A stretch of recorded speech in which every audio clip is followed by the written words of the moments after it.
Warning, incoming game over. Warning, incoming game over.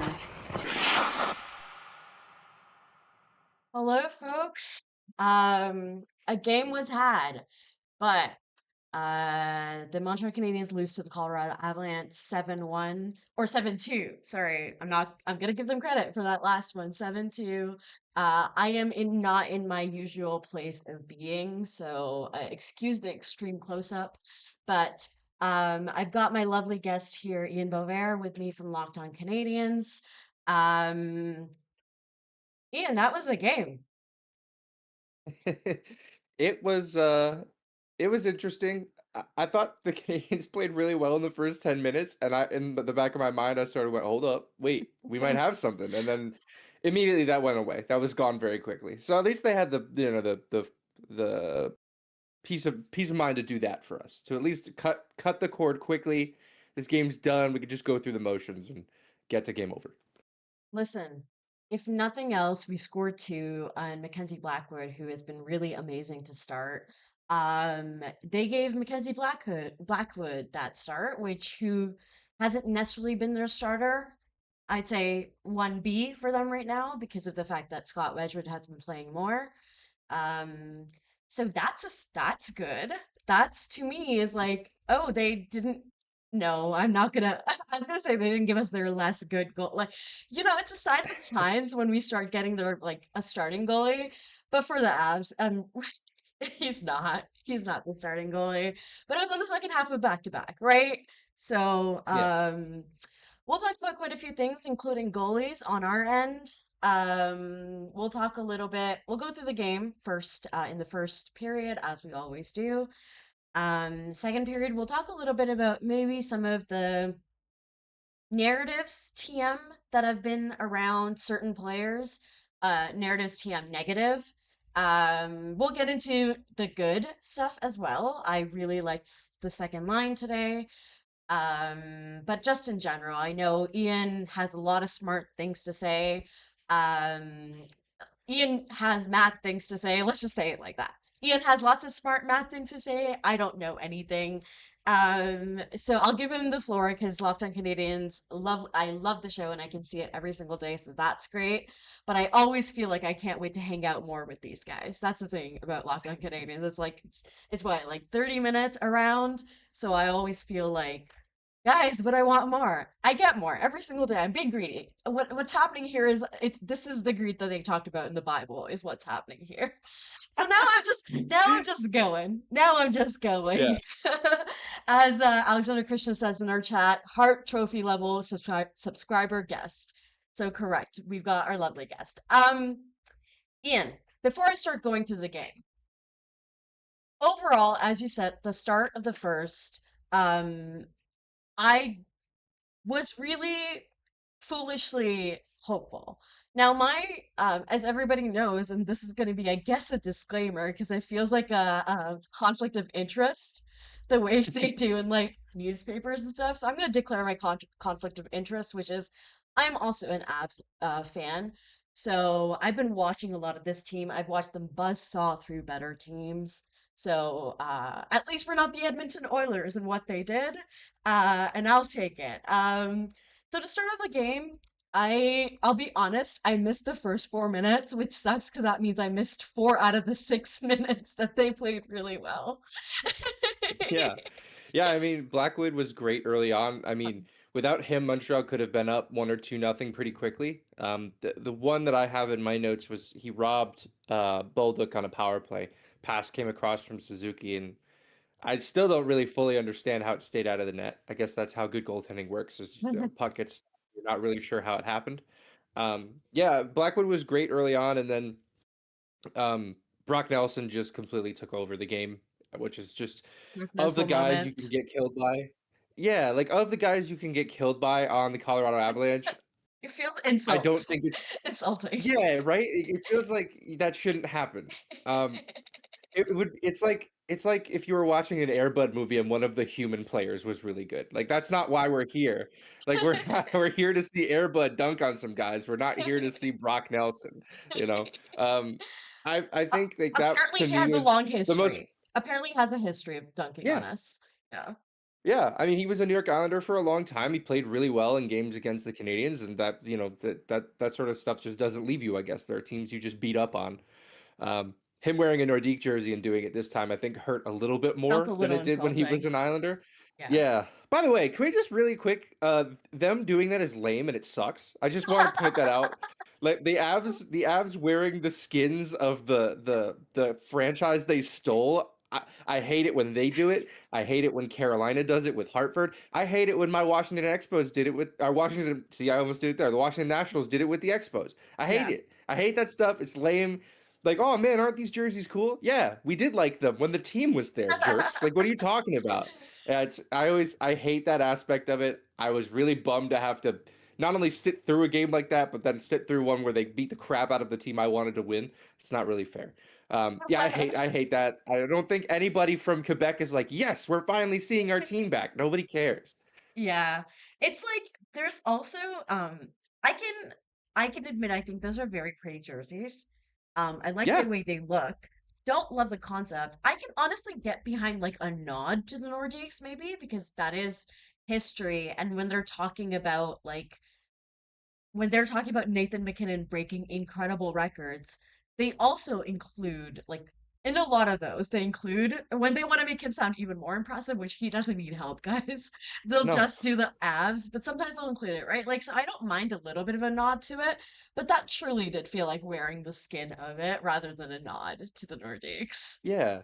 Yeah, when they did the reverse retro and it was like Avs colors but with the Nordique logo, it was a little bit better. If they did like the Avs logo with the Nordiques colors, I think I'd be fine with that. But Hmm. this is just like, hey, remember this cool thing we stole and broke and ruined for everybody? Like I I can't watch these games without thinking that. And it's really in the NHL, I believe it started with the Hurricanes and their used car salesman owner who Feels did about that. He right. was like, "Wow, aren't the Whalers so cool? We should just wear the Whalers jerseys." And it's like, "Yeah, they are cool. That's why we kind of want them back. I live in Connecticut. Like that would be really great if I could go see NHL games 45 minutes away from my house. That would be cool. I can't do that though. Thanks, Carolina. Like I just it's annoying to see it. Anyway, completely off on a tangent I didn't No, need to go off no, on. absolutely. And speaking of seeing games, I did, as I tell literally everybody, I was actually, okay, so last night was my best friend's birthday party. And we started talking about like what I do in terms of Game Over, because believe it or not, people take a look at me and don't expect me to be talking about sports. They don't like that was one of my fun facts for our two truths and a lie. So it was like to that point. But anyways, I started talking to people, and after a certain point, I run out of things to say about myself, so I start telling them fun facts about my friends. And I'm like, oh yeah, also like I told them about Andrew, then I was like, oh yeah, I have like these two friends, Laura and Ian, and Laura's like in Montreal, and Ian just saw a game, and like all of these things. Anyways, side note Wow, being in the third period or in the overtime period, we'll talk a little bit about that. Actually, I'd want to we DM'd about it a little bit, so I want to talk a little bit about just how that was for you. But cool. first things first, game. So good start. They were buzzing. It seemed like they had all the energy in the world, that this was an older team they were playing against. That's a much better team, but they just seemed to get up faster, which is not generally the Habs MO. They do this thing where it seems like they like want to wait for their pregame nap to be done, and they're like still like toddlers who are shrugging it off. So anyways, good start. Power play, they really did deserve better. Mackenzie Blackwood, again, standing on his head, really keeping his team in it, which is how a good goaltender is supposed to be. Um, he's supposed to keep you in it when you don't necessarily deserve to be there. And that isn't a snide remark on anybody, but perhaps it's not a side remark on anybody in this game or yesterday's game, is how I'll say it. I'm just a little bit, Yeah. yeah. Anyways, Brock Nelson starts dunking on us and seemingly doesn't stop. Um, it was a real shame for me because out of everybody on that Avs, I'm not particularly in love with that player. Um, there's bottom six guys who I like a lot, who I enjoy watching a little bit more. Um, I think it's also the leftover Isles thing. So anyways, my next note was Mackenzie Blackwood. Come on, man, just let one in. like he's supposed to, like he's supposed to just give us one. Um, Yeah. but yeah, and then 0-2, Nelson scores. That's the one where they challenged for goalie interference. I know you thought that it was a bad challenge. I think Yeah. watching the Avs power play and how ass and butt it is, I personally was like, oh, challenge it. It's fine. Like I Well, they did dunk and on on us on the on the power play second, eventually. But yeah. yeah. And on the second look, so everyone, first of all, everyone was blaming Garrett Rank for that. Garrett Rank had nothing to do with that play. He was not the one in the corner who made the call. He It was the other exists. ref. He exists, Yeah, Ian. That's his enough. sticks around the game, I understand. We're all very still scarred from that Edmonton game, as we should be. But if you watch the play back, the referee in the corner is calling a penalty on Montreal on that play right before the puck goes in. Interesting. Okay. So with that in mind, I almost think that challenging it is the only thing you can do. hmm Because you're penalty killing after this regardless, hmm right? There's a Oh, penalty happening really? whether Interesting. Okay. if because if they deem that, the Canadians didn't or the Avs didn't score on that play, they're already getting a power play, right? So it would be 1-0 still Avs power play. Yeah. If they deem that the Avs did interfere or didn't interfere and the goal counts, well, you're going on the power play anyway. Yeah. So either way, you're going shorthanded. The reason I didn't love the challenge at first was I just found that when they announced it originally, it was the Canadiens player caused the net to come off, therefore it's a good goal.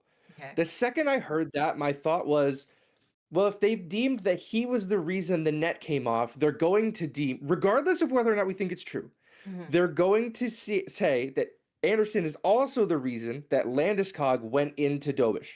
Mm. So just following their pattern, they would need to find irrefutable evidence via video review that that didn't happen. Yeah. And I just find that that's a really hard thing for them to have overturned. Do I like the goal? No, I thought it sucked. I thought it was stupid. I think it was a silly bounce. Two guys crash into each other and they both go flying. But as the rule is constructed and as the way that you need to overturn goals is constructed, I had a really hard time seeing how the Canadians would win that challenge. That's why I didn't like it. Fair It's enough. not I trying to figure out what goalie interference is sucks. It sucks. It's a The rule is moot poorly point. written for a reason.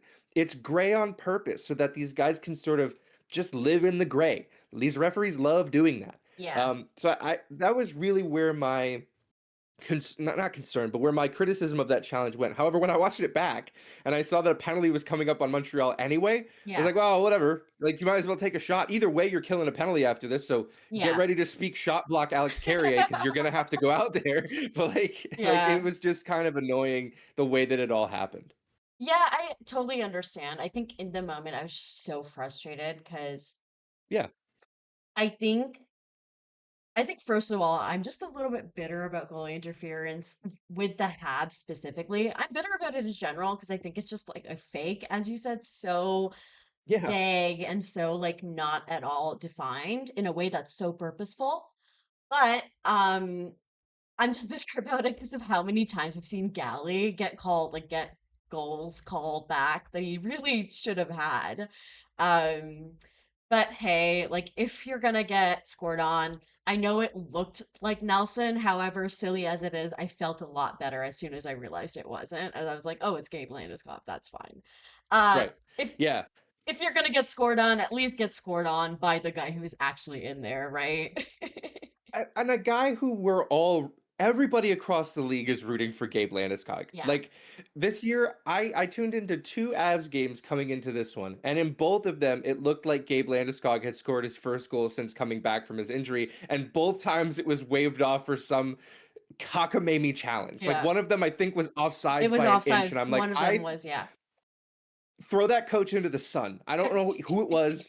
Like it happened against in the Utah game in one of the most ball don't lie moments of the Canadian season so far, which was Slavkovsky gets the goal called off on goalie interference or on offside because his skate is an inch over the line. That one And was I'm just rough. like that It had nothing to do with the play. Matt Duchene, you should be ashamed. It's not his fault, but he's the guy I'm always going to blame for this No, no, because he no. was the one who was 90 feet offside. I think both of these teams involved can say, Matt Duchene, you are going to hell. And I think both of these teams Yeah, would agree in that case.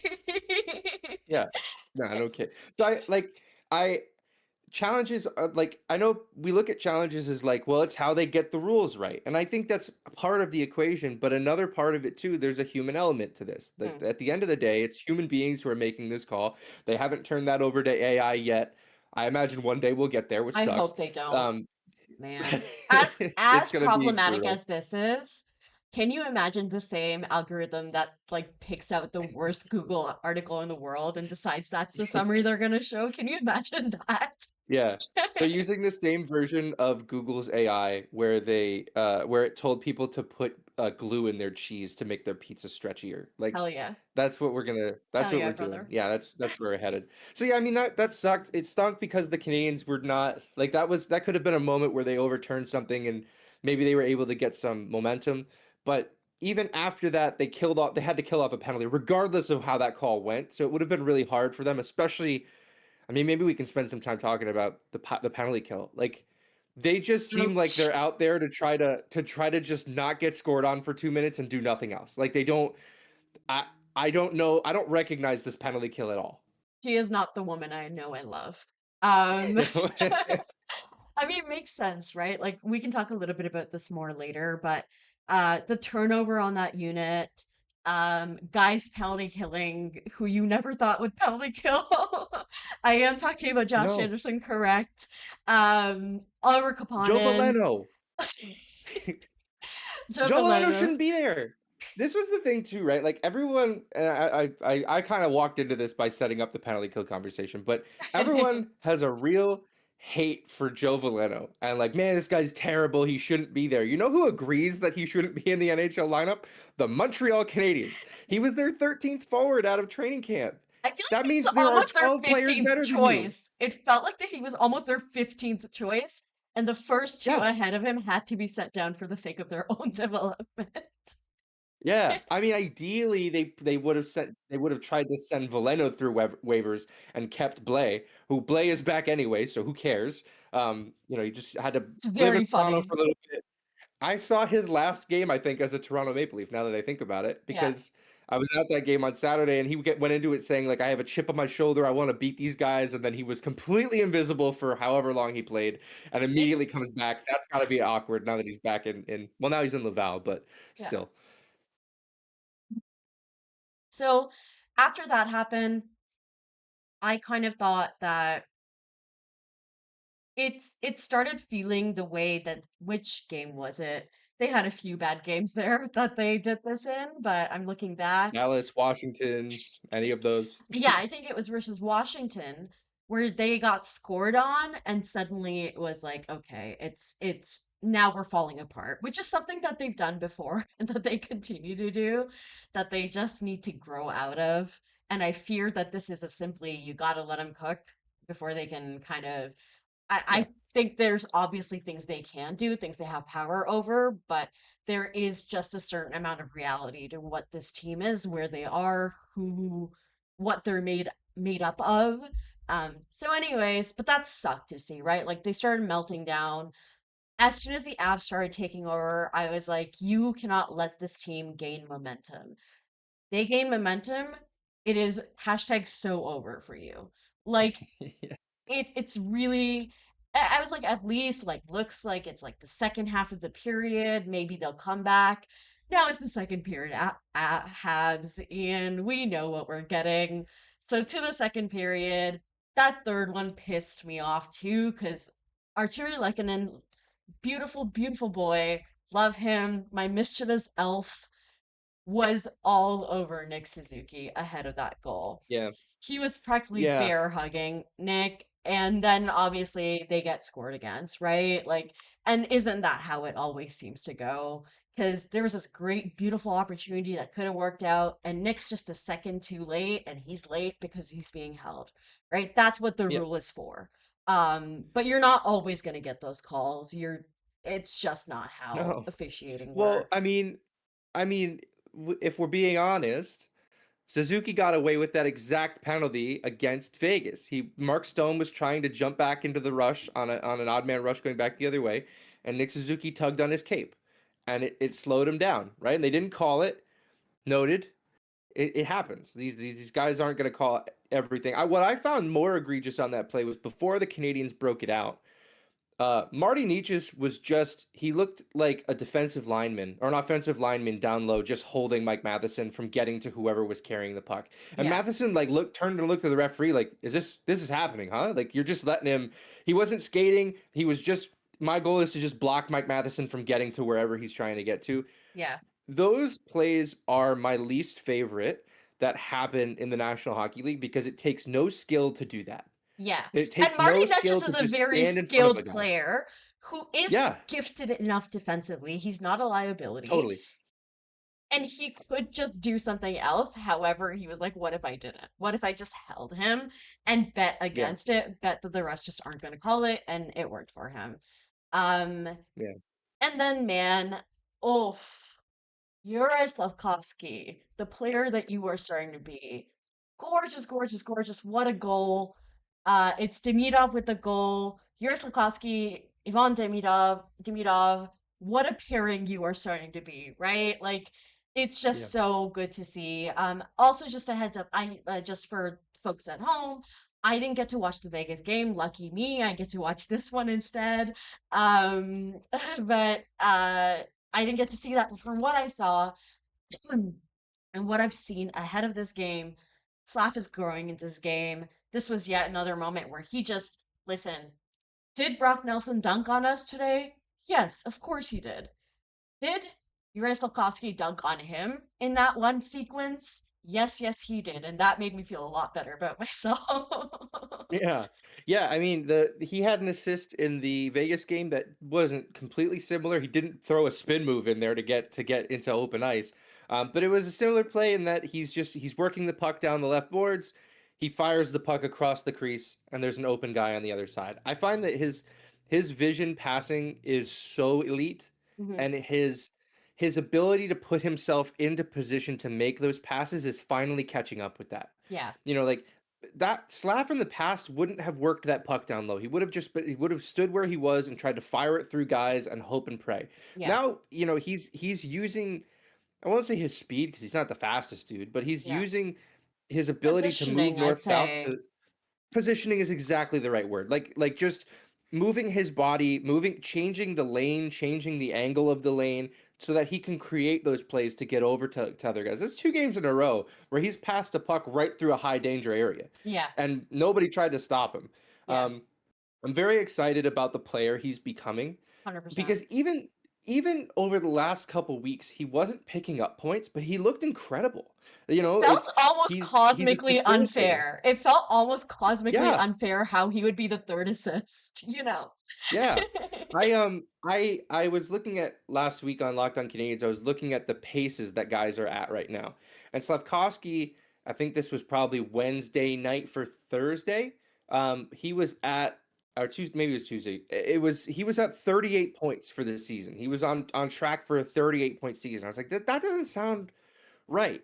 He went from 50 to 51 over the last 2 years. For him to dip to 38 would be crazy. However, he is on pace for the most goals he's ever had in his career. Yeah, He's which probably is really eclipsing it by funny. one or two. Which is very Right. funny. Yeah, it's just that means it's also a matter of like guys not finishing the chances that he's creating. I think I'm really excited about the development of this player, and you go back to that draft class, right? It was between him and Shane Wright and Logan Cooley, really. It was really going to be one of those guys. And you can find other Shane Wrights. Yeah, like there are other guys who fit that Mhm. prototype of player. You can find Logan Cooley's. There are other guys who fit that prototype of player. Yuri Slafkovsky is such a unique combination of size and skill and offense. You're not going to find that. So like Ian, that's why dare like I they say needed a to spend the unicorn? pick on him. Dare I say Yeah. unicorn? Bob Rock just texted me. He says your check is in the mail. Like that guy's crazy. We all laughed at him. And, he said that about Florian Xhekaj. He might end up being right about Florian Xhekaj. And as it turns out, Elliot Friedman reported in 32 Thoughts that the Florida Panthers wanted Florian Xhekaj, Yeah. which we should all be thanking the Canadiens for not allowing that to happen. No, that would have been insane. Can you imagine that player on that team?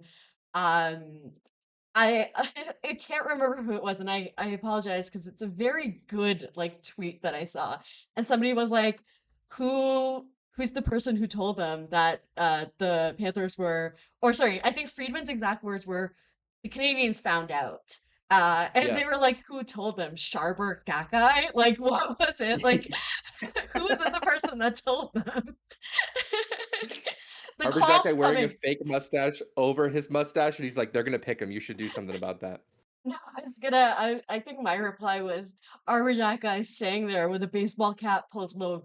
Listen, kid, I'm not telling you, but I'm telling you, they're sniffing around the kid. And I'm picturing him having this conversation with like Jeff Gordon of all people.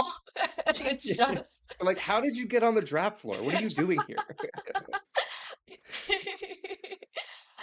yeah, it's just so fun. I love that. And the Demidov too. He was really cooking there.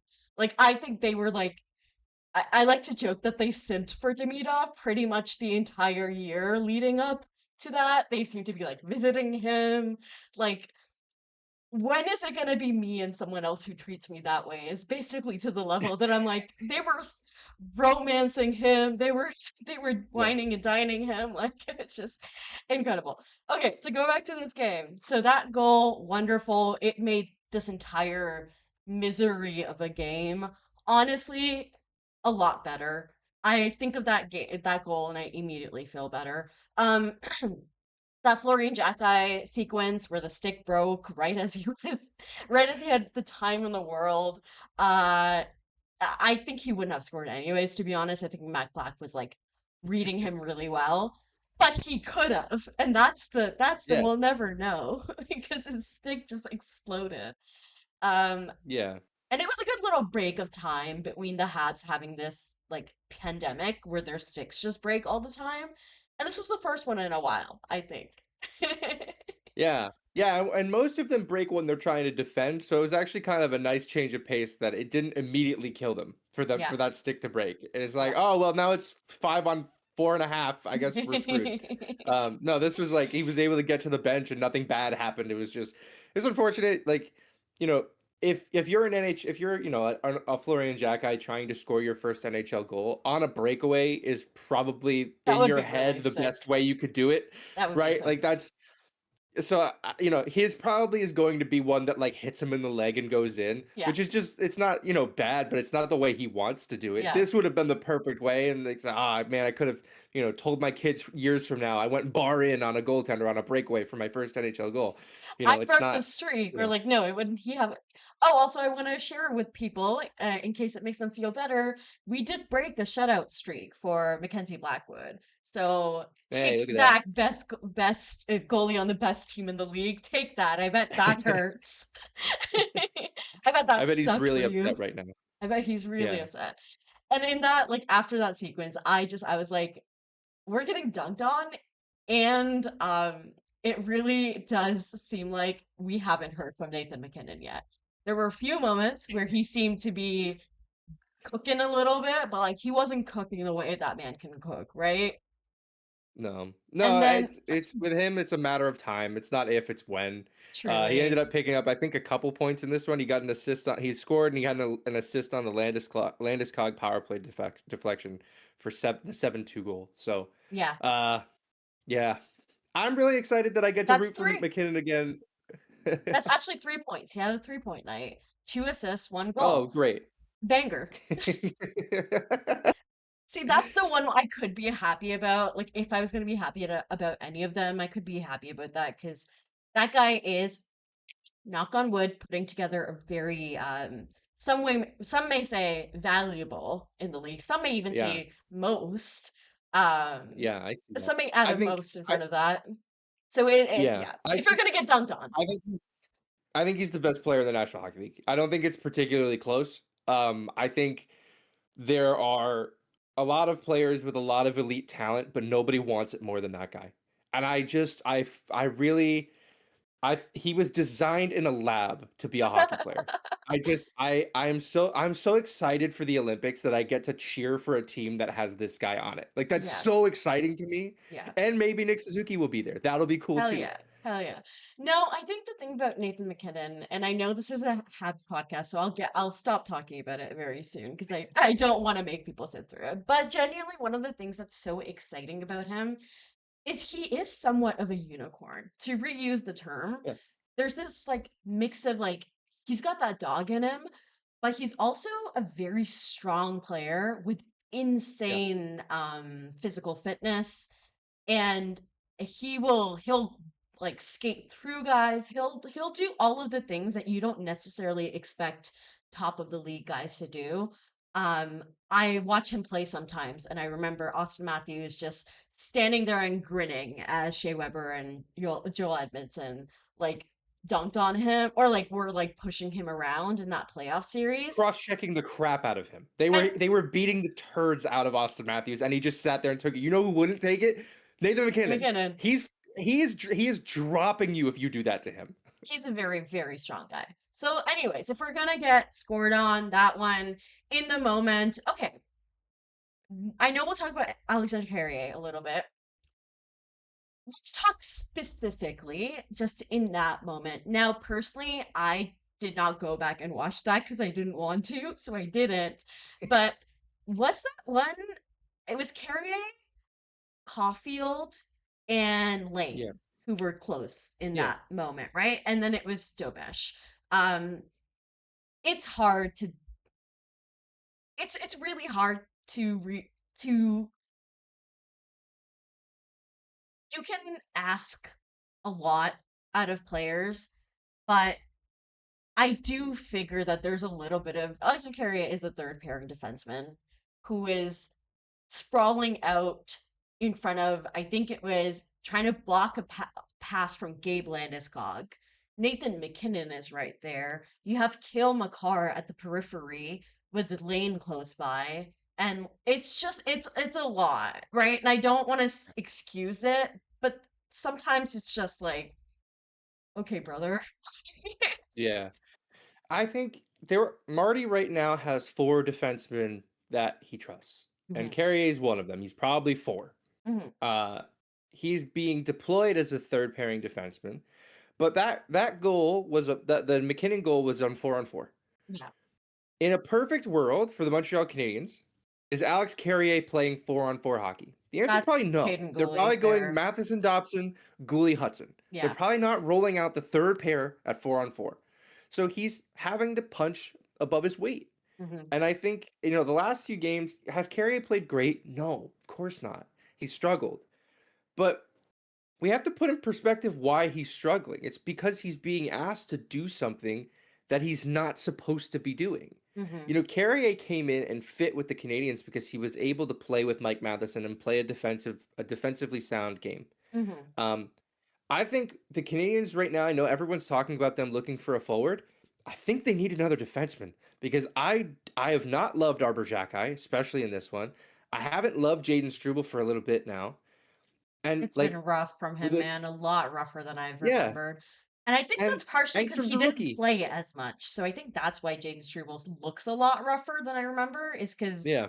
he's not supposed to be playing as much as he's playing right now, which is kind of what you're saying about Carrier, even.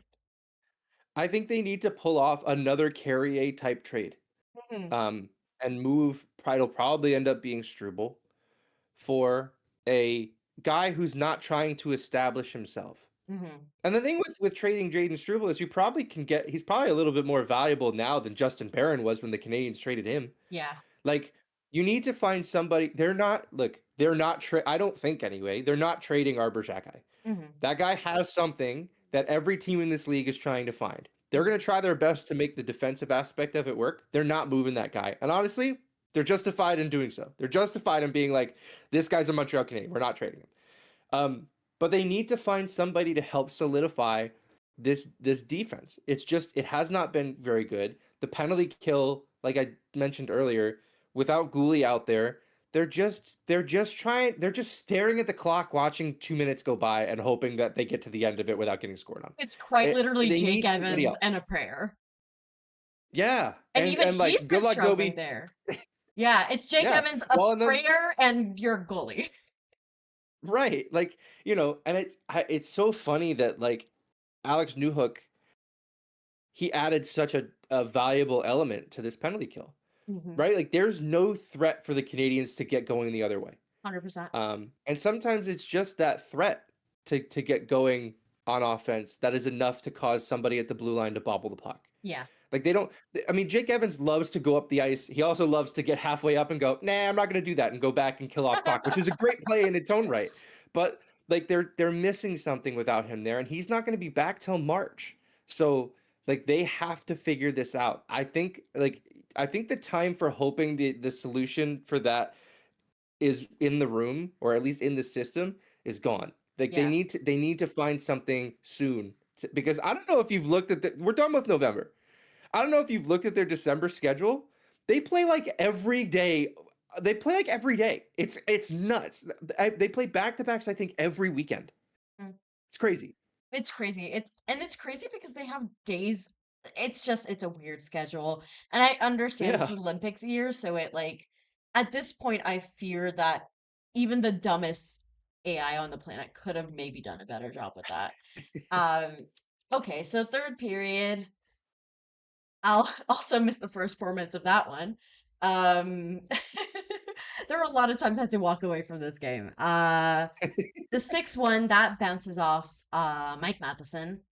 Uh, that it was funny to watch people not realize that wasn't Brock Nelson's hat trick goal. Uh, or which People one? threw their hats. Yeah, yeah, I can't remember which one it was. There was one of them. Yeah, it bounced off Mike Matheson. Unfortunate for him. Yeah. Um, yeah. At 6-2, again, my notes are getting bare as we go through this. 6-2, it's a lane goal. Always nice to see. Um, and then the penalty kill. That penalty was not real, Yeah. So TSN didn't show either of the last two penalties the Canadians which took. was The Jake great. Evans one and the Anderson one. The Anderson one bothered me for something that bothers me about hockey all the time. Anderson's coming around the back of the net. Something happens. Avalanche player falls down. There is a referee 3 feet away watching the whole thing happen. He Hmm. doesn't do anything. No, it's Garrett Rank at center ice, 100 feet away from the play. He was like, "I got this one, guys. Trust me, I saw it. Even though it happened behind the net, and I Yeah. did. There's no shot. I saw what happened. I got it. Don't It worry." came to me in a dream. TSN they exactly. He's like, I can just trust me on this one. I know there's a penalty there. What's that? 17 in white? Yeah, it's a penalty. I know that to be true. But guess what? Garrett Rank was the one who was calling all those penalties on Anderson in the Edmonton game. Josh Like Anderson seems to be unfortunately getting a treatment that rookies get, which sucks. He's not getting the he Michael must just Button have the yet, biggest but no. He must have the biggest trash talk game in the league. Like he must just run his mouth constantly. yeah. Because at some point, at some point, Josh is unfortunately somewhat responsible for this. Like something has to be happening where they're just like, actually, we've decided we hate you. Yeah. I don't know. They didn't. It's not everyone jokes. Oh, he's handsome. He is. But like this didn't come from nowhere. Like Yeah. they despise this man, and I don't really understand why. Yeah. Yeah. Hey, man, who knows? Maybe it is that he's handsome. Then it's Jake Evans is on in the penalty kill, or sorry, in the box as that penalty kill is trying its best, but it's the as power play. With some of the best players in the world on there, the best player in the league right now is on there, and it's a goal from him. Gabe from is it what was it? Landeskog from Nathan? Landeskog scored the seventh goal. Yes, Yeah, he yes, deflected it. the seventh goal. Okay. All right. The seventh goal. Yeah. So then they had the penalty with Anderson. Now I'm gonna say something, and we haven't talked about this yet, so we can talk about this now, but which is how a conversation works. So I don't know why I felt the need to tell you that. Jakub Dobeš was fighting. And I don't mean that Yeah. in that he was fighting being a goalie, in that he was fighting to be a good goalie, right? Like I thought that he did not his body language in this loss was the same kind of body language that he was showing in his last win, to say confident, uh not like shrinking into the net. Perhaps I wish he'd maybe pull back a little bit into his net occasionally. However, that's just not him. Like, he's not. I'm always going to be scared of the Akabinovich in that, and that's strictly because of how he looks in there. Yeah, I don't think you can pin any of the goals on him. I Hmm. think every goal that happened was a complete defensive breakdown in front of him that was not helped by the fact that world-class players are on the receiving ends of those breakdowns. Yeah. So I don't really have I don't have I know everyone loves to point and point at the goalie and be like, goal, his fault. It's I don't You didn't see a lot of that in this game. Um, you know, I it was tough because I didn't think he was bad. He battled on every single play. Like they're down by 5 late in the third, and he's like pushing off his post to make a huge save coming across the other side of the net. Like Just I very I found charming, that I can't lie. yeah, guy doesn't quit, and that to be honest, that's what a backup goalie has to be. A Hmm. backup goalie is a guy who comes into a situation that is less than favorable more often than not, and is getting most of the time his team's B effort, and it's his job to just be a stabilizing force back there. Hmm. Um, People oftentimes talk about how Jakub Dobeš is a very unorthodox goalie, and what I see it as is he's just out there battling every night because that's what backup goalies have to do. Hmm. They're not going to look like Carey Price because if they looked like Carey Price, they wouldn't be backup goalies. They would Yeah. be starters. Your goal as a backup goalie is to just get from one save to the next one. Hmm. And I think more often than not, he does that.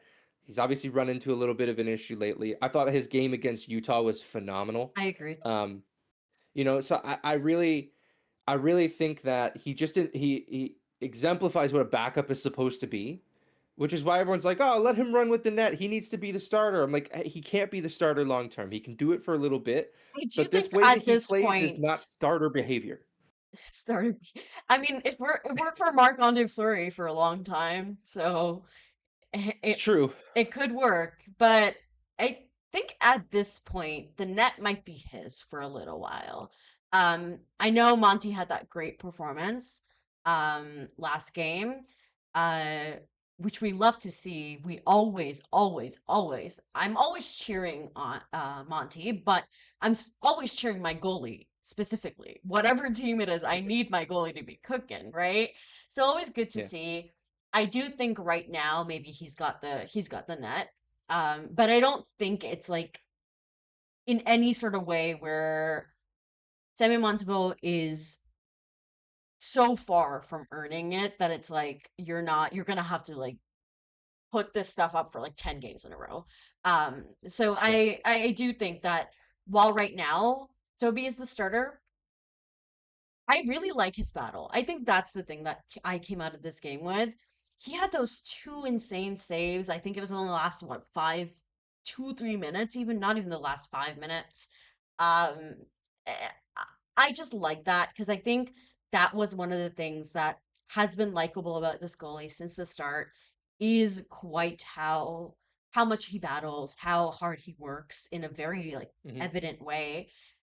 And then after that game in New Jersey, it just seemed like he shrunk a little bit into himself. And I think that's when you remember that this is a rookie goalie playing in one of the biggest markets in the league, right? One of the most demanding markets in the league. Um, Yeah. so with a starter in front of him who is supposed to be um, a stabilizing force. I think that's something that people don't think about enough is a starter for your backup, especially if your backup is young. Like, okay, if your backup's Jake Allen, it's Jake Allen, right? But you have Yeah. this young backup. I think there's something to be said about even him feeling like he can't like quite lean on Monty because Monty's struggling, right? Like Yeah. it's a domino effect. I don't think if Monty's struggling, it's just limited to Monty. It's a bigger issue than that. But I'm glad Yeah. to see him No, just I looking agree. a little bit more confident. Yeah, I think it's really tough to bring up a young goalie to be a backup. You don't play enough like I said, you're most of the time getting pretty inopportune situations. Like even in this one, he gets the second half of a back-to-back against the best team in the National Hockey League.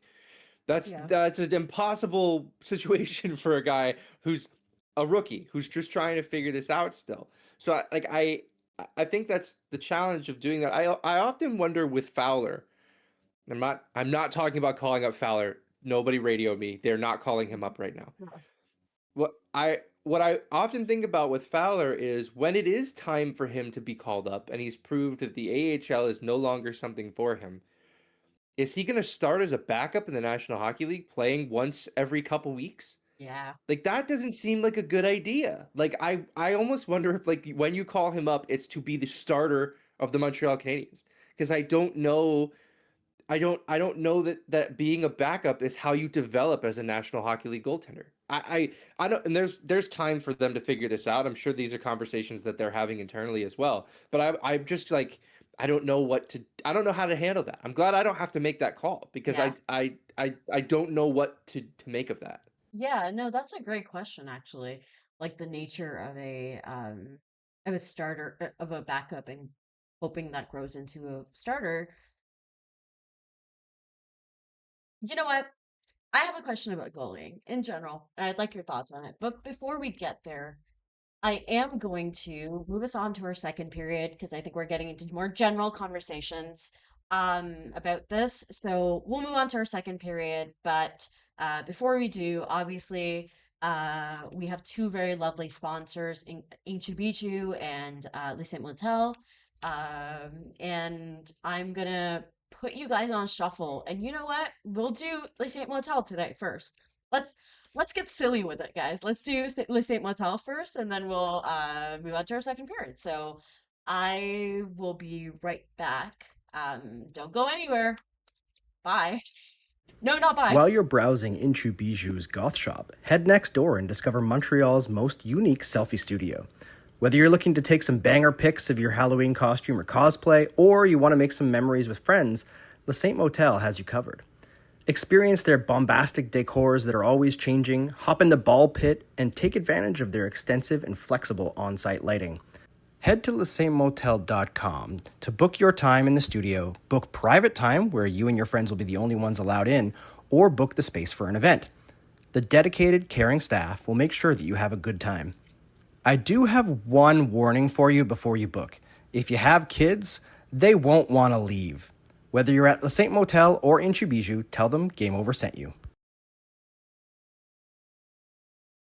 We are back. Um, so goalie question. We've been hearing a lot about the idea of moving towards a 1A, 1B system for goalies. Now, that sounds ideal from the very surface level of it. But I think, first of all, are there enough starting goalies in this league for there to be starting goalies for both teams? Um, I don't necessarily think so. Certainly not Canadian ones. Like if I was looking at the Olympic roster, Jesus. That's tough. Yeah, the way I look at it has always been if you have two number one goalies, you have none. Yeah, The whole thing with having a number one goalie is you're supposed to have I think of it, to make a baseball analogy, that's your ace. That is your number one starting pitcher that is on the bump for opening day, that is on the bump for game one of the World Series. Like that's your guy. You have one guy that you go to for that. And I find that like the last truly successful 1A 1B situation we saw was the Boston Bruins yeah, when they had Linus Ullmark and they had Jeremy Swayman both playing the best hockey of their careers. And then, they won a playoff. Did they win? No, they didn't even win a playoff round yeah, that first year. That they were incredible and they lost to Florida in the first round. And it's because the second that one of their goalies ran into trouble, they put the other one in. yeah, And it didn't work. yeah, And then it's like, we went from having two number one goalies to having neither of them that we feel comfortable starting in the net in the Stanley Cup playoffs on the best regular season team of all time. yeah, I think that experiment time and time again is proven to not immediately result in playoff success. Regular season success, yeah, because it's a grind, right? Yeah. You need your guys. You have tons of back-to-backs. There's travel all over the It's place. a bit of an You know, the endurance at Canadiens, that point. Yeah. yeah, the Canadiens just finished up 3 games in 4 nights. You know, Yeah. like it's and the last two started, you know, with it, they were afternoon games that started within 24 hours of one another. Mhm. So it's a challenge to you know, lean on one goalie for all of those. But like you look back at all of the teams that have like gone on runs in the playoffs and won Stanley Cups. Like the Florida Panthers, it's Bob. Yeah. Bob's their guy. They have one guy. The Oilers, they have no guys. So that's sort of the opposite. They have, That's although a I say problem. They that, have I a joke, problem there.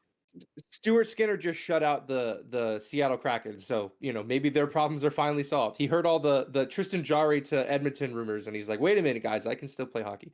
Um, I really think that it's just a matter of you need a one. You need a guy that you can lean on for 50 starts in the regular season so that he can get you 16 wins in the playoffs. I think Yeah. ultimately that's what it comes down to. That's what they're hanging their hat on Fowler becoming. Mhm. And if not him, they drafted a lot of goalies over the last little while. Like I think they're banking on one of those guys hitting.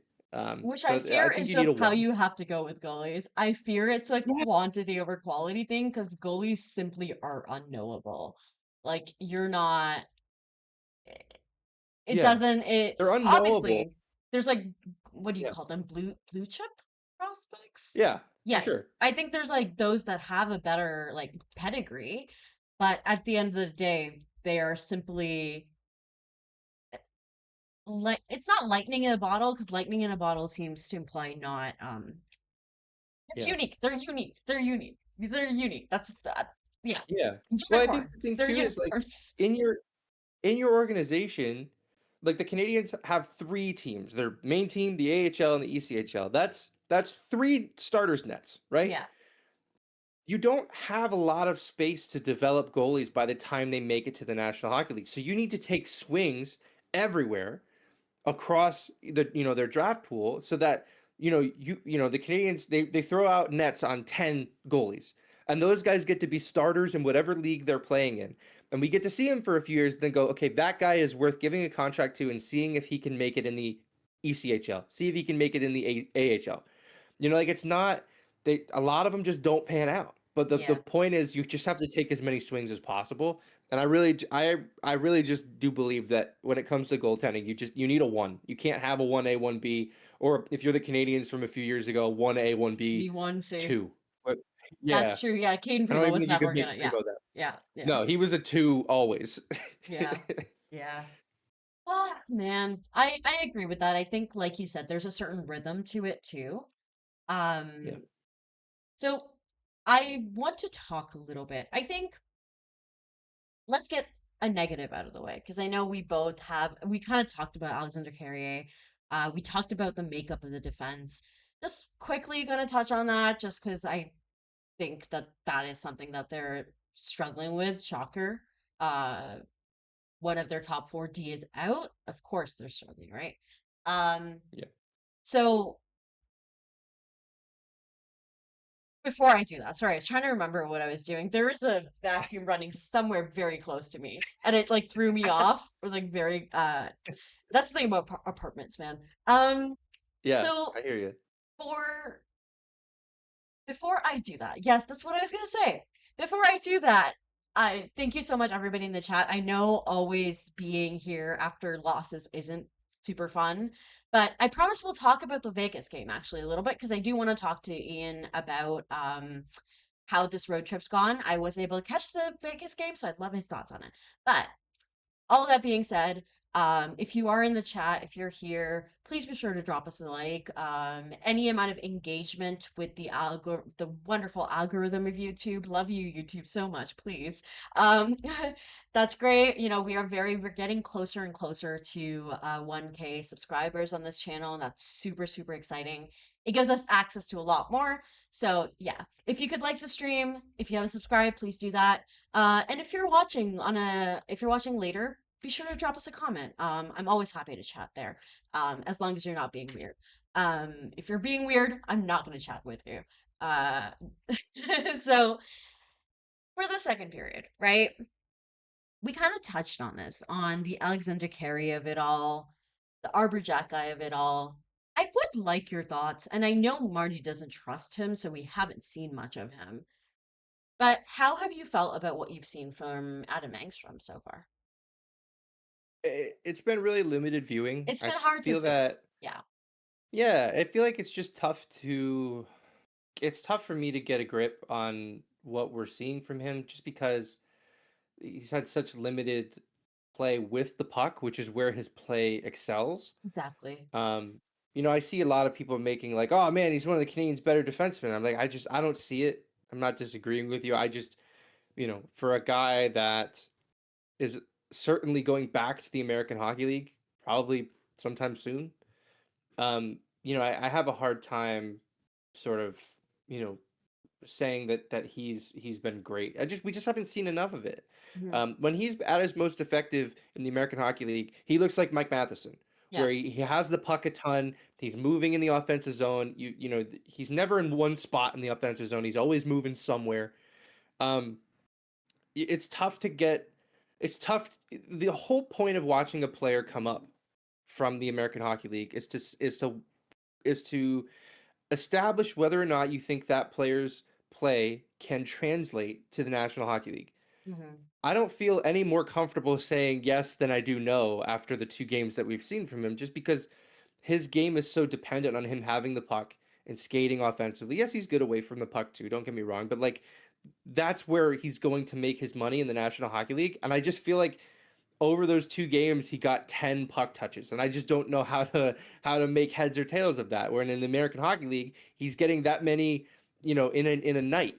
He's getting more than that in a given night. So it's about puck touches. I want to see him get it and feel more comfortable with it. So I really love this player though. I thought his training camp was excellent. He's had an incredible start to He's the been season. cooking. This is going to be an NHL defenseman. I'm not making any aspersions otherwise. I think this is the guy.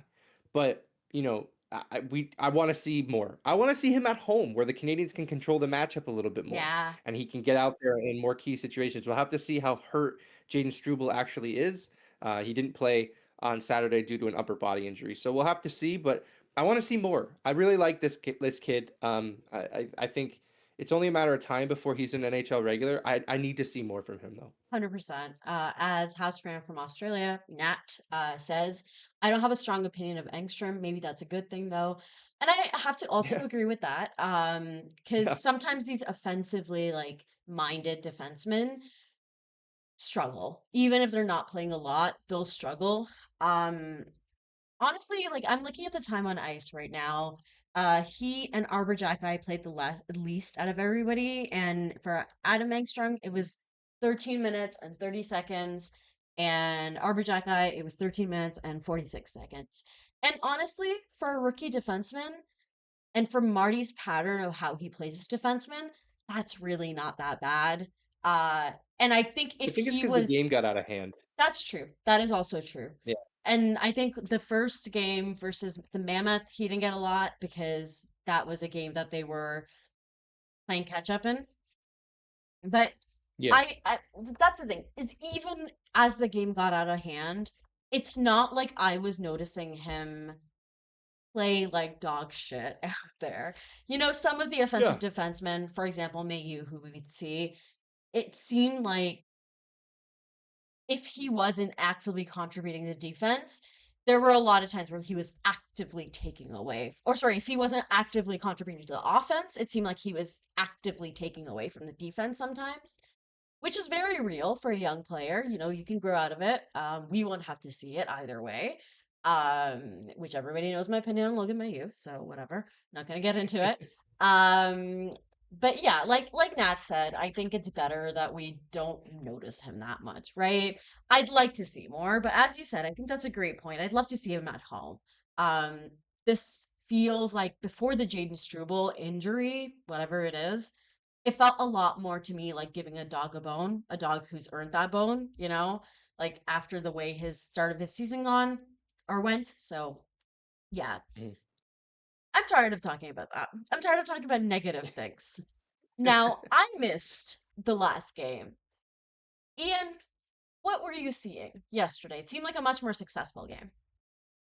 Yeah, I thought that first of all, Montembeault was incredible. It Nice. was a real return to form for him in a way that both I think the organization, the player, fans, everybody was really hoping that this guy could pull something like that off. Because think 100%. about how different we feel about this trip if they lose against Vegas and Colorado. Well, now they Yeah. picked up 2 points and they didn't really, yes, they got 2 points. It's great, but they head home taking two out of three on this road trip. They've won 3 of their last 4. It's a much different feeling.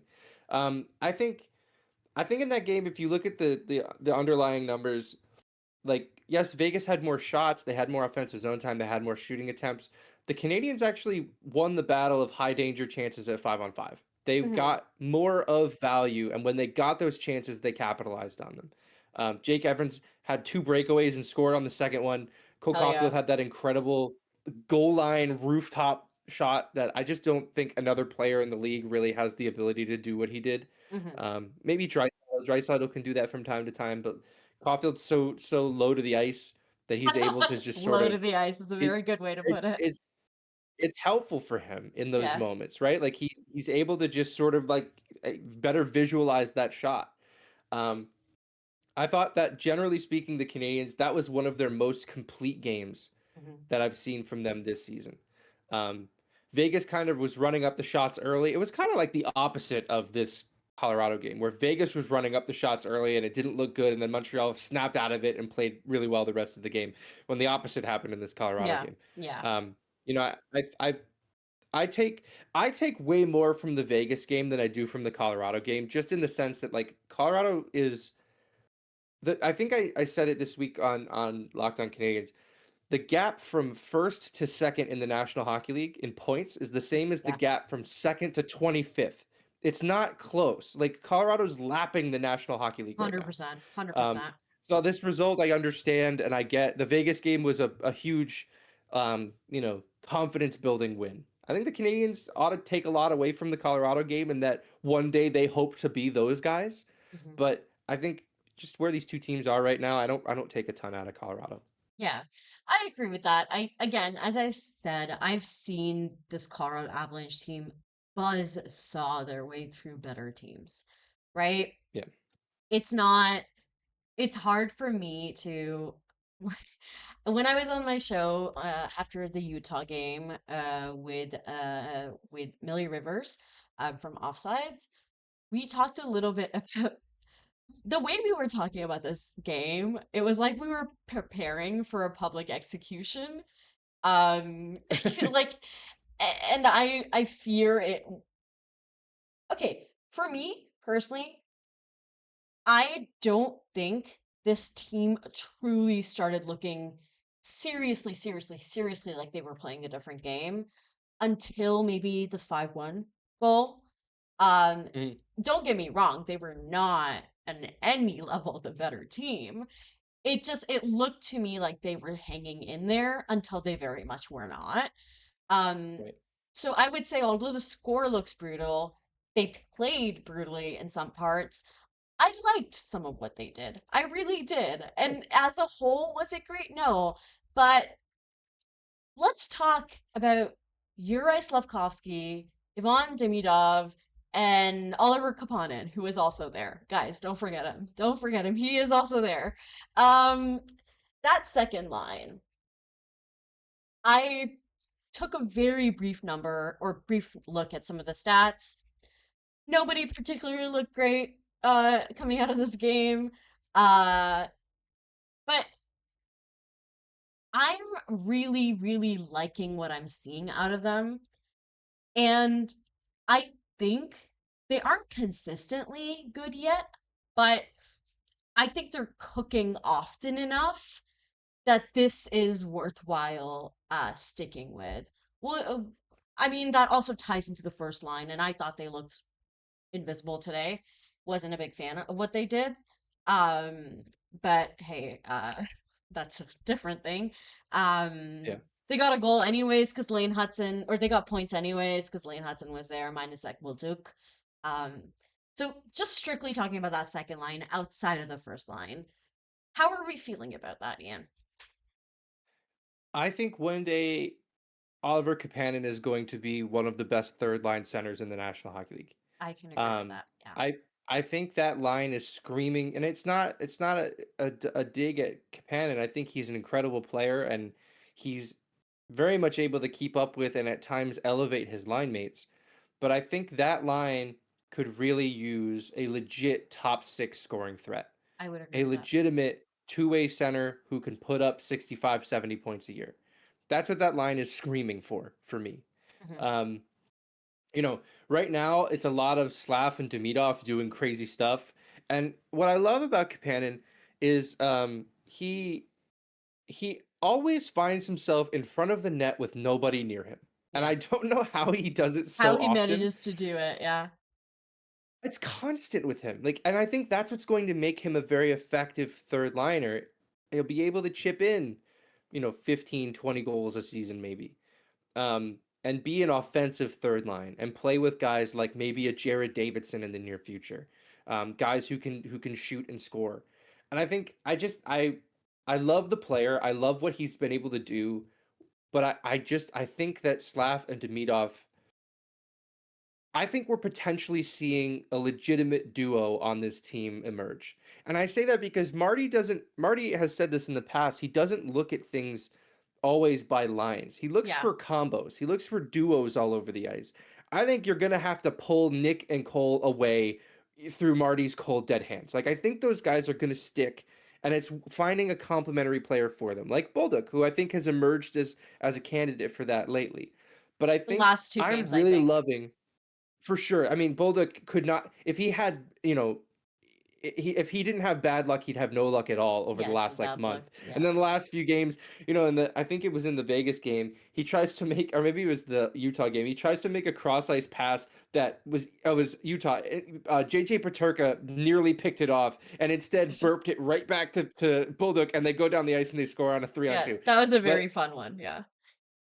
I think that Slafkovsky and Demidov could be emerging as a duo on this team. And the goal now would be to find a center who you think complements the way that they both play. Is that guy available right now? Probably not. There are not many of them available. I know everybody's like, Nazem Kadri, go get him. The Flames don't really look like they want to trade Nazem Kadri. Do you want to pay the first and an A prospect for Ryan O'Reilly? Like, the market's just not there right now. Yeah. And I know people hate hearing that, but that's just the reality of it. It'll be if Hughes makes a move right now for something like that, it'll be someone nobody expects. Yeah.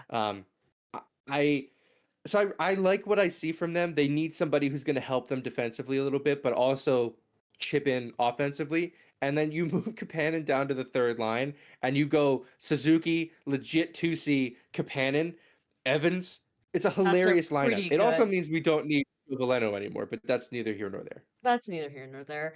Actually, that's very interesting because I think ultimately it's Nick Suzuki who's their center. And Really? I know you said that you think that Marty is going to keep Cole and Nick together. And I get it because that's insane chemistry, and I don't think you can quite buy that. But um Slav and Nick also seem to have a good amount of chemistry. If you have Slav and because listen, I don't see a world in which Ivan Demidov does not end up on the first line of this team eventually, Oh yeah, no kidding. Yeah, that's right? we're just counting the days. Like, it's gonna happen. Exactly. And I don't see a world as of right now where Nick Suzuki is not their number one center. It's Ergo, true. ergo, you know? So, Yeah. and I think what you're talking about with the offensive threat as well as having the defensive insulation. But again, that all comes down to then what combo are you putting there? Because it's a Yeah. little, at that point, the second line is um Cole Caulfield, guy, profit? Question mark, right? Yeah, exactly. Like Like, at who that point, else you're is there? finding two guys rather than one guy. Right. Um, you know, Can Kirby Doc be one of those guys? I Like, I I'm don't hate the idea of him on the wing. Um, yeah.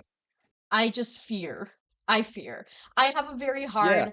I fear. I feel that that guy has such bad luck that I fear And I don't even think this is an injury prone thing because that was just a foot. No, Like this time it was a broken he foot, right? blocked a shot and He his blocked a foot shot, broke. Like, I don't know how right? people are going like, "Oh, he's injury prone." He broke his bone on a shot block. You think that's not happening to you? Yeah, Like, you blocked that why don't you shot. jump in front of it next time? So that's the thing is, right? Like, but it's scary for me because it just feels like there's bad luck for this poor guy. Yeah. But I don't hate the idea of a second line wing, Kirby Doc. Either way, personally, I think Cole and Nick will continue to cook on that power play when that power play Mhm. is what we can see it being eventually. But the first line, I don't know. I think those are my thoughts. Yeah. Any more kind of thoughts on that? Just, a constant reminder that Kirby Doc is a restricted free agent with arbitration rights at the end of the year. Oh The yeah. Canadians are approaching a decision point with this player that I still don't know what direction they're thinking of going. Yeah. That's And a I hard think it's one. really going to come down to game 82 plus whatever he plays in the playoffs should the Canadians make it. Like, I think this is one that's going to come down to the wire, and you know, maybe he plays well and the Canadians go, "Thanks for your service. We're shipping you out of town to help us with something that's more, concrete." I don't know. It's interesting to constantly be following that and wondering what's coming next for this player. That's definitely a big one. Oh, I forgot. Maybe I'll no. Sorry. I was gonna suggest I just completely talked myself out of it. I was gonna suggest Alex Newhook second line. Then I realized that's a guy better served on the third, I think. Ideally. Yeah, Kapanen, Newhook, some guy as your Some third guy. line. I think that could be really fun. I think that could be a fun line. Maybe that's Florian Jacki. Ooh, Maybe banger. that's Josh Anderson. Like, I think that could be a fun combination. A lot of speed, a lot of smarts, a lot of offense potentially on that line. Like, I can be talked into that. Yeah, yeah. Yeah, there's a lot to look forward to in the future. And we'll talk a little bit more about stuff and things in our third segment. I am feeling a little bit under the weather and my throat is starting to do a thing. So, um, but of course, I love talking hockey with Ian. But I'm going to move us over to our third. I say that like we haven't been streaming for an hour and 15 minutes at this point. But I'm going to send us over to our third.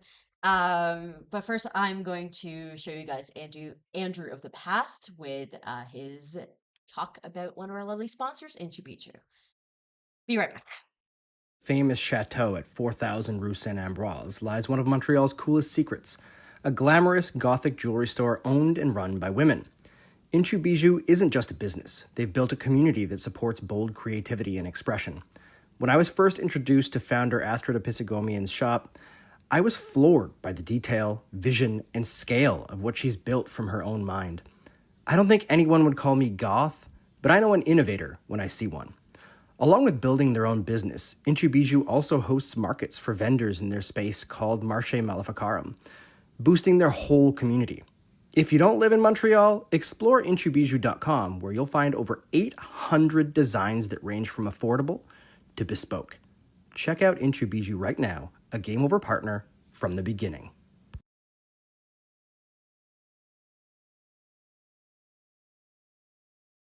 We are back, folks. I definitely did not rush off to grab something from the kitchen and come right back. I definitely did not do that.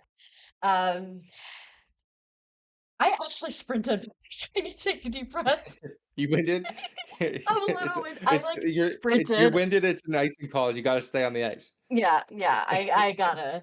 Um, so this last road trip, I just want to talk about it briefly. I know it wasn't perfect. Of course it wasn't perfect. We literally just saw them not be perfect. But I saw a lot of things I really liked on this road trip. In both of our goalies seeming to get their groove back a little bit. Still feel very nervous, but a little bit of it. Um, you know, Slavkovsky, Demidov, doing their thing, finding and Kapanen is there. I also I have to laugh at that because I'm always like, Yeah. at some point I feel like it was almost like we talk about like Nick and Cole are cooking, and then Slash in the corner like, hi guys, I'm actually there and I'm doing a lot. Right. I fear Kapanen is doing a lot, but in a less of how much Slav. Okay, this is how I want to phrase it. Slav was contributing more to the success of the top line than I feel like Kapanen is right now to the second line, and that's not a knock Sure. on the player, just strictly from like a skill point of view. So I really liked what I Yeah, I saw think that's there. fair. I really liked that they were able to pull this these performances three in a row out of, I don't even want to say thin air because I feel like they were playing well ahead of these losses. I feel like what happened in net let them down a lot. But Yeah. but even then, I liked what I saw this road trip. How were you just in general kind of feeling other than bad about losing, but maybe about the play of this team going into the road trip, and how do you feel coming out of it? Yeah, I think that looking, it's possible that we look back on this season, depending on how, the rest of it shakes out and whether or not they make the playoffs. We could look back at this last week and think that this is what got them back on track and saved their season in a sense. Mhm. That Toronto game last Saturday, there was, all the thought in the world that that could have gone south. That could have gone south. They didn't start that game particularly well. Yeah. Um, they got a goal early in that one from Hudson, and then sort of what really Montreal played well in that game, but what really won that game for Montreal was just how broken Toronto was. Yeah. They just that goal went in, and they went, nah, that's it, it's over. It was the first time I had seen a mercy pulling in real life, Yeah. where Joseph Woll got pulled in that game, and it was like he's their best player by far. Like, what are you? That was a crazy thing to That felt see like a we can't let happen. our goalie go through this moment. Yeah, we're not going to Al Montoya him. Also, to be fair, they only have one goalie right now, so they kind of have to be really precious with him. Yeah. So like, so just, to put the whole week in perspective, it started in Montreal on Saturday, and then, head out west, they win a couple games. Like I think it's possible we look back on this at the end of the year and we say that this week saved their season, much like the road trip last Yes. year I was where actually they thinking of went that. out and they beat like the last four Stanley Cup champions on one road trip. And in the middle of that, lost to the terrible Chicago Blackhawks, one of the Which is funniest a road trips of very all funny time. thing. It's a very Um, funny bit from them, frankly. Yeah, like we could possibly be looking at this trip the same way as the one how we looked at the one last year. Yeah. Um, like I mentioned, December's really tough. Go if you haven't looked at it, go look at Montreal's schedule for December. I hope you like hockey because you're gonna see so much of it. I hope they're good because otherwise it can be a very, very dismal month for this team. Yeah, yeah. This month can probably, I don't want to say make and break them, but the way that the standings are so clustered, it might. Because Yeah, it's also, the parity is parodying, like you're yeah, seeing a lot. I think some top teams are shitting the bed. Some teams from the bottom are overperforming. How about those Ducks? Am I right? And like, crazy. they have some sick young guys doing some sick things, man. It's really fun to see. Shout out to my friend Steven, who's literally one of the two Duck fans I know, and like, I'll give that to him. I like how I just dunked on his team even as I was complimented. But um, out of the two LA teams, I find the LA Kings so much more offensive, mostly because they play hockey like they want us all to die. They play hockey like Yeah. they're mad we're watching them play hockey. Like it's so annoying the way they play. I do not respect them. I simply do not respect them.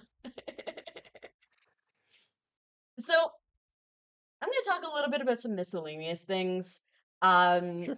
one of them being because I didn't get to react to this, and you have. Yes, it was announced yesterday, so you didn't get to react to it on your show either. But Mike Matheson getting the contract. I wasn't expecting it to happen this soon. I was expecting. I'll be honest, I was expecting it more now than I was going into the season. Uh, Mike Matheson seems to really want to stay.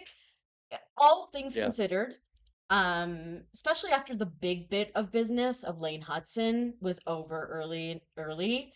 Um, I wasn't expecting it to happen this soon though. I kind of figured they'd take a little bit more time, but I get why they did it. They didn't. I think they were like, Michael, before you get too many to use the name Craig Buttonwood, Michael, before you get too Michael many, Matheson.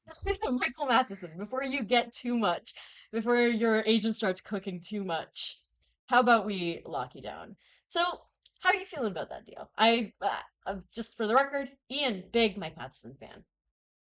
Locked On Canadians, if Mike Matheson has no fans left, it means we have left this earth. Like, we are the biggest Matheson boosters, because we understand the value of this player, right? He plays more than anybody else on this roster.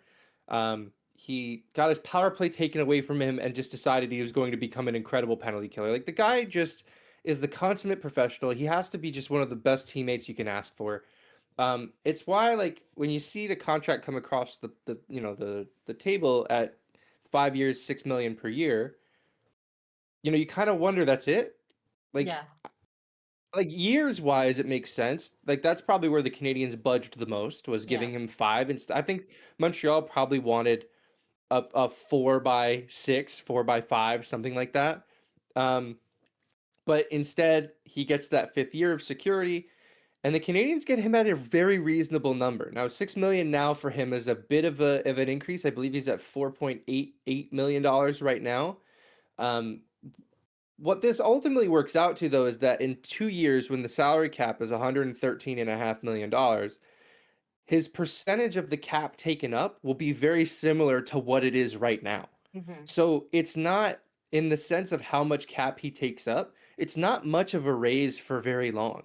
It's really yeah, just going to be a raise next year. And then the year after that, he's going back to being, the same level of paid. And with the cap going up after that, for the last 3 years will look like a pay cut for him yeah. of that contract. So I think this is going to age gracefully, even if he proves that he cannot play as much as he does currently. But you're looking at this from I look at this from the perspective of Arbor Xhekaj and Jaden Struble and Adam Engstrom and David Reinbacher. There are 4 spots in the Canadians' defense core that are counted for, Yeah. right? Matheson for at least the next 5 years, or 6, yeah, 5 years. Matheson, Gooley, Hudson, Dobson, all of them locked up. So you have essentially like 4 or 5 guys fighting for 2 spots and an extra spot. Yeah. It becomes a numbers game, and it really puts into perspective how none of those guys have really run away with those spots. I mean, you could throw Carrier in that conversation too. I believe he has one more year after this one on his hmm contract. So, hmm like, I look at this from just the fact that the Canadians are really comfortable and happy with where their top 4 are at right now. Yeah. And it's just a matter of time before somebody comes along and claims those final spots. And if nobody does, the Canadians have not broken the bank on those, and they can go out and find somebody who will claim those spots. So it's a Yeah. really just tidy piece of work for this front office, and for a player that I adore. I love Mike Matheson so much. I I think just think he's the perfect Montreal Canadian. I think he's a very good culture fit also, like beyond everything Yeah. on ice. Like the fact that he lost his power play 1 spot last year and then lost his power play 2 spot this year to Noah Dobson. Like it could be very easy for a guy like that who was playing maybe 1 spot above where he was slotted or he should have been. Mhm. Now to the point where I don't know. I just really, really like this player. I really like what he brings. I know that he's the kind of guy where like it's like I think of it like I think of it to me the quintessential and maybe Eric Carlson would be a better comparison for this, but I personally Crystal Tang always comes to mind of an offensive defenseman who when he screws up, you'd see it a lot, right? Like I'm talking about him in Yeah. his prime. When he screwed up, you'd see it a lot because first of all, in that era, I think offensive defensemen just weren't as like common of a thing, so people would just notice it more. Mike Matheson, I'm not going to deny there are some moments that he makes that I'm like, Michael, Sure. Michael, please. But who doesn't. That's just how, Yeah, like, there's times where and they're fewer and further between. begrudgingly. Exactly. Right. They're Exactly. fewer and further between than they were like at the beginning of last season or anything prior to that. You also have to think too, and this was the argument always with Erik Karlsson. Erik Karlsson always turned the puck over. He was a turnover machine if you just looked at how many raw turnovers he had. Hmm. But it's when you're a guy like Erik Karlsson, you play as much as he did in his prime, and you have the puck as much as he did when he was in his prime. You're gonna just by the law of large numbers turn the puck over a lot. That's just how Like that works. Matheson, that's just how that works. You know who probably if there was the other night when Davidson played like 5 minutes. If Davidson had 2 turnovers in those 5 minutes, I'd be like, what were you doing? Yeah. That means every other shift essentially you turned the Yeah. puck over. You Yeah. can't do that. Yeah. Like Matheson gets through a game 20 plus minutes, 4 turnovers, and everybody loses their minds. Yeah. Like it's you said I was going to talk about math on the show. It's math. Like it's not that doesn't make it's I find it very difficult to make that sort of knock on him. The same for Dobson. Dobson plays a ton. Yes, eventually, and Islanders fans are always quick to point out when he makes a mistake or when he has made a mistake in the past. And it's like, yeah, he's not going to be perfect. He's a defenseman who plays 25 minutes a night. Who like in the playoffs, you're going to see those numbers get close to 30. Yeah. Should the Canadiens make it? Like that's to me. Like these guys that play a lot are going to turn the puck over. It happens. They're also usually the first ones back to fix their mistake. So I really think this is just such a great fit for the player. The player Matheson himself said like, "Hey, I wouldn't take this money from anybody else. Like if I was in the open market, I mean that number probably starts with 8 for Mike Matheson at the way he's playing. Like for the Canadiens to get him at 6 for as long as they did, and you just hope towards the end of it he's still a serviceable second to third pairing defenseman. Like I think that the Canadian Ken Hughes just he does so well on these contract negotiations, and this is just another instance of where that was the case. He did well for Matheson when he negotiated his first contract, that 8-year deal, and he does even better for the Canadiens on this next one. Yeah, no, because I think with like Mike Matheson, one of the things that like first of all you have to give a little to get a little, right? They got a lower number for more years than they wanted, right? That's how that works. But with Mike Matheson, from my understanding, from the understanding of literally everybody, is he's like physically very, very fit, right? Like it seems like Yeah. that's a guy who's going to last. Like he's going to last well. And I think if you're going to sign a guy to a long contract, or sorry, a longer contract, it's not even that long in the scale of things. Like maybe No. for his age, but in the scale of NHL contracts, it's 5 years. Um, but yeah, if you're going to sign a guy longer, you want it to be a guy that you can see lasting. Now, Mike Matheson also doesn't play such a physical style of hockey that I'm scared about him wearing himself out in that way. One thing is the speed. Like that's Yeah. something that goes with age. We're seeing it with Josh Anderson. I feel like he's noticeably a little slower this season than he's been in the past. Still not a slow player, like still one of the faster ones, but like in terms of like the way he barrel down, like it's different. Um but with Mike Matheson, that's the one thing. But I think he's like growing into such a mature defenseman, uh, where this is really a moment where it's like, yeah, players can grow. Like players, even older players, with the right situation and the right teacher, can really grow. And I think, and the right attitude, I think that is so important too. Is he needed to be okay with this change in his role, and it seemed like he was. So that's just I'm pretty like the no move stuff, I think that's along with the like he wanted stability so bad, right? Like this is I think that's also where you give a little in terms of the price wise.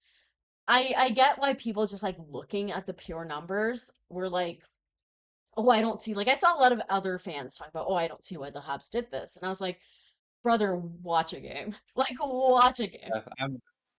I've turned into such a watch the damn game guy. Like Yeah.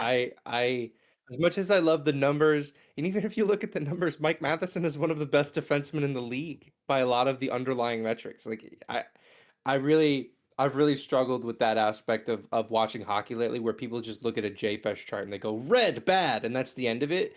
And like Matheson, just watch the games. Yeah, Just he's an incredible player. If he made it to free agency, he'd be one of the best defensemen making it there. I Like agree. it'd be like Rasmus Anderson, Mike Matheson. Like Yeah. those would be the top two guys available at free agency. And the Canadiens did right by the player, getting him locked up to a contract that made him happy and enough to stay. And they did right by themselves by locking up a guy that really, you look at this defense and you start to think about what they look like without Mike Matheson, and I start to have heart palpitations. Like I really have a Dude, hard time seeing this dude. team and wondering what they can do. Especially right now, Right. like you have Lane Hudson, Noah Dobson, and a dream. And a Yeah. nightmare. Frankly, that dream is a nightmare. Last year, last year when everyone was all over Mike Matheson, our argument on Locked On Canadiens was always, okay, find somebody else to take those minutes.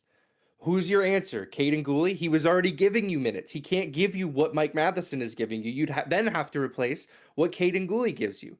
And for what it's worth, Caden Gooley is hurt again. Like it's a guy that if you had gone into this season with that mentality, you'd be completely screwed right now. So absolutely fucked right now. I love the player. I think a part of me loves the player more because it bothers a lot of people that I love this player. We have the Mike meter on our show where we rank him from magic to tragic, and most nights now he's Magic Mike. He's just really, really, really good. Yeah. This season has been really, and my whole thing was let him, I want to see it over a longer period of time. It's been what, almost quarter of the season at this point? Like, Yep. he's cooked long enough that I feel comfortable with it. So, Yep, for we're sure. going to move on to our overtime segment, which is questions and answers. So, if you guys have any questions, drop them in the chat. I'm going to ask my question and say, Ian, how was your first game at the Bell Center? I'm still not over it. Yeah. I had been a Canadiens fan for about 18 years before getting to my first game at the Bell Center. I've seen probably 10 Canadiens games elsewhere. Probably more than that, actually. I don't know the exact count. It was really odd, just the concept of like I've seen countless games that are played at this building, right? Yeah. Like Yeah. and that building and that atmosphere meant so much to me without ever having stepped foot inside of it. Yeah. Which is an odd. Sports is really one of the only places where that's true. Yeah. Like maybe if you're a Broadway person and being in the theater where things happen is a similar sort of thought. But for me, like I could see, in my head, the first play that I replayed in my head when I walked and I saw the ice was Subban coming out of the box against Boston. Yeah. Like that building erupted. The roof fell in. Like Yeah. I so much of like my childhood was lived out on that ice. And to Yeah. finally be there was very surreal. I did my best to hold it together, and then Fix You came on and I kind of lost it for a little Fix while. You made me cry so hard.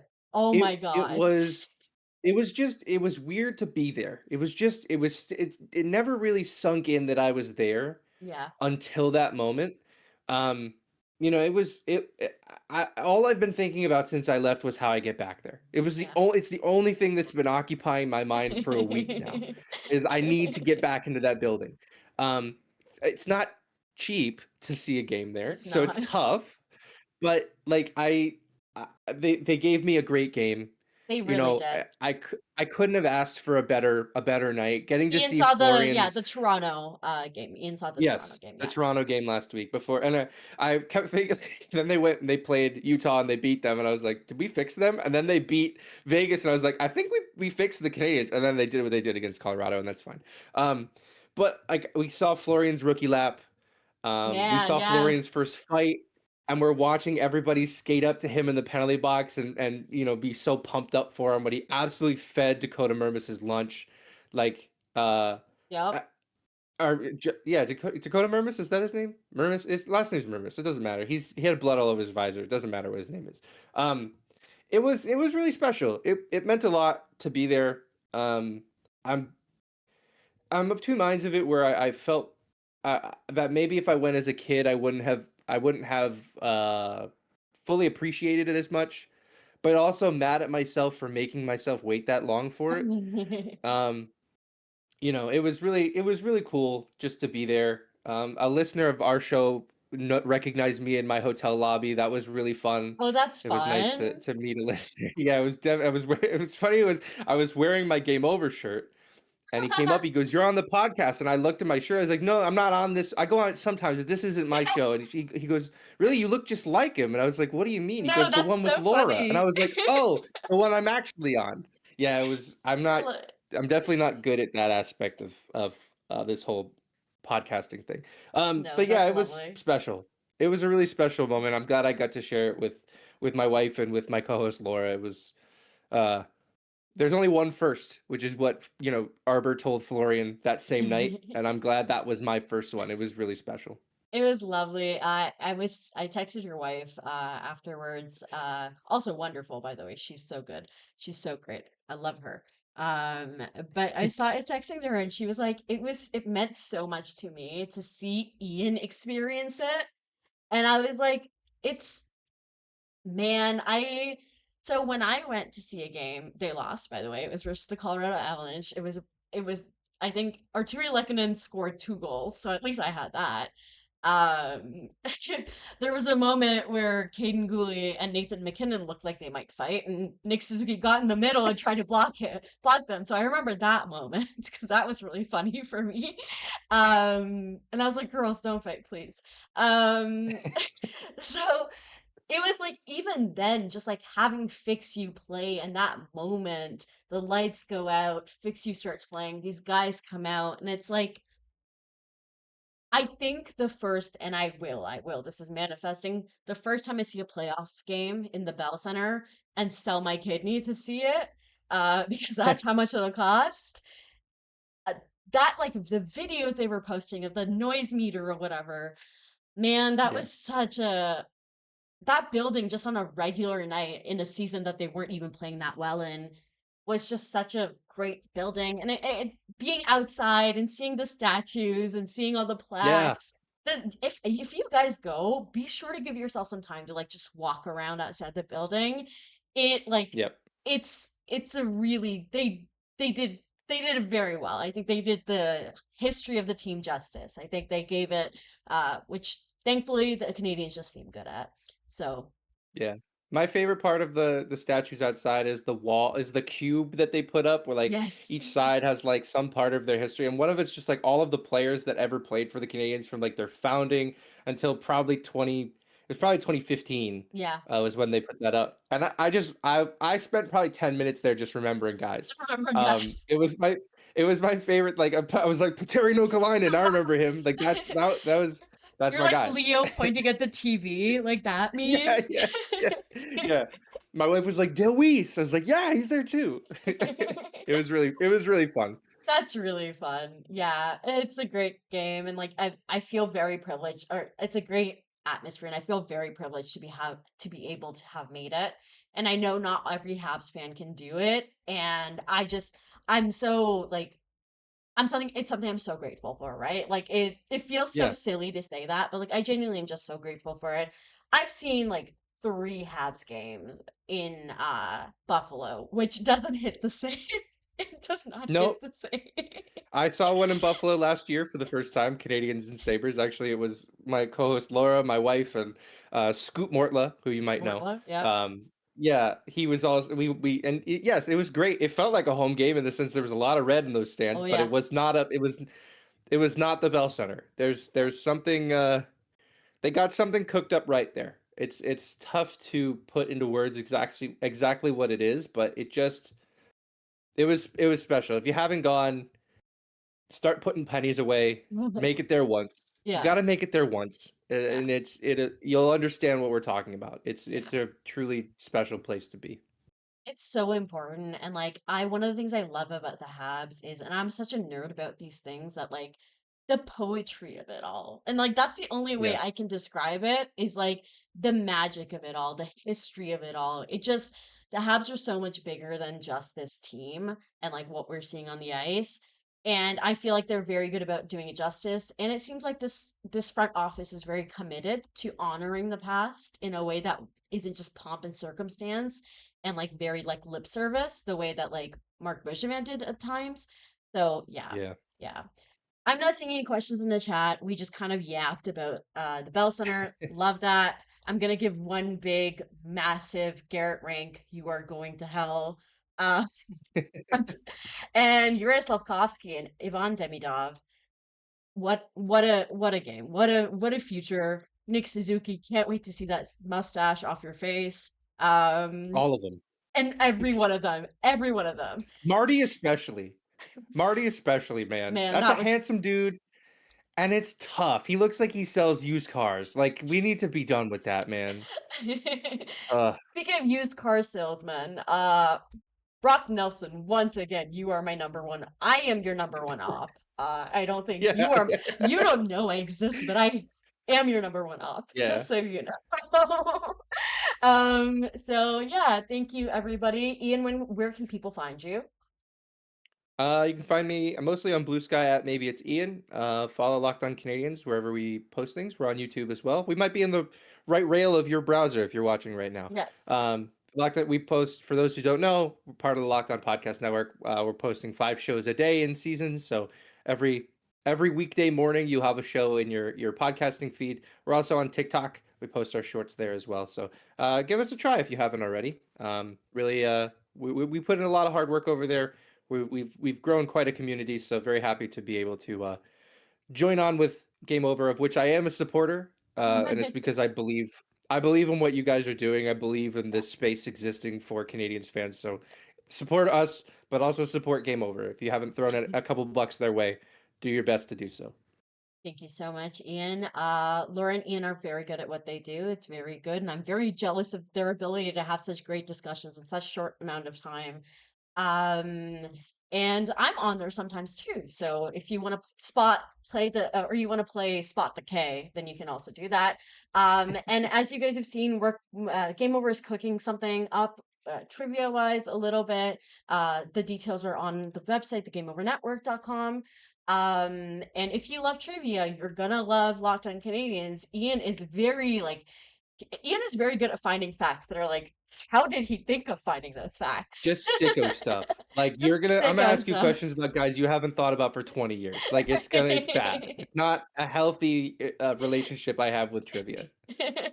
But it's very good and lots of fun. So if you're a nerd, complimentary, be sure to check it out. And they also do just podcast only, by the way, if you're listening on a Yep. podcast to us. So yeah. Okay. Love you guys. I'm gonna go drink some tea. And I'm gonna let him walk out of this hostage situation. Okay, bye.